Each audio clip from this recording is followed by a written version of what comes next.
Spring break, it's in full swing around the country. Many kids are out of school. Others are just looking for warm weather. Yes, please. So the airlines and the airports say they expect to be busier than ever during this period. Kris Van Cleave is at the Phoenix Sky Harbor Airport. I can already see there, Kris, things are popping at the airport, and you've got some tips for us. We all like a good tip. What you got? Well, good morning. The airlines are certainly hoping that spring break is a much-needed boost to their bottom lines. This airport here in Phoenix has already seen increased traffic as people come in to enjoy spring training baseball. But getting to your spring break destination will likely cost you more this year. Spring break is taking the Porter family from Phoenix to Florida. They usually do a road trip to California, but this year, Jenna Porter and her 3 kids are hopping a flight to Panama City. We wanted to try somewhere new, and all of our kids wanted to do a beach town, so it was the next best thing. The TSA expects a 5% jump in flyers over last year. At Dallas-Fort Worth Airport, the nation's second busiest, that translates to 4.8 million flyers over the next couple of weeks.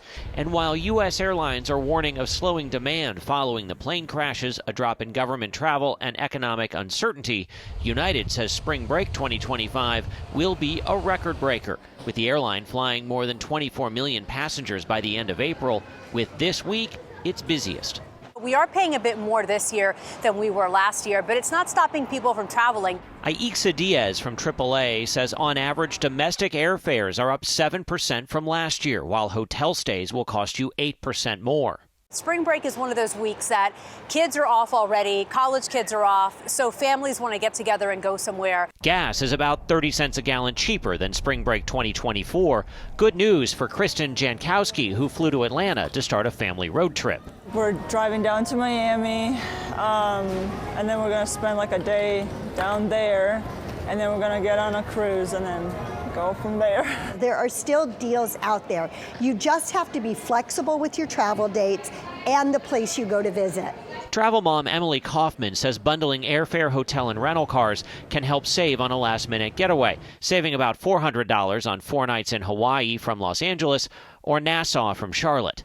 There are so many fantastic vacation destinations, and it's all about supply and demand. You might consider looking at a destination dupe.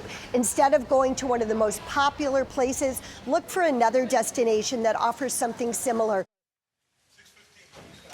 The most popular destinations, Orlando and several cities in Florida, Los Angeles, and Hawaii. Internationally, Europe dominates the top 10 list. United said they also saw a bit of a spike in people who wanted one last taste of winter and booked ski destinations. And Tony, we have some other deals you can book right now online at cbsnews.com.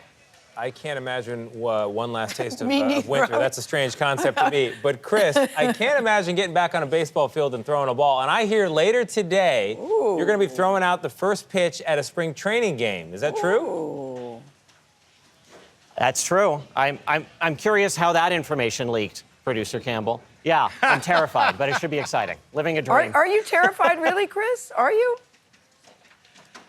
You know, Gayle, there will be thousands of people watching me probably throw the ball into the ground. So a little bit, yeah. No, Kris, you're going to be fine. Tony, give some pointers. Here's a phrase, a term you know well. Just let it fly. There you go. Aim for the backstop. Into the stands. Kris, we'll be rooting for you, buddy. Thank you. There will be video evidence. Don't embarrass us. Okay.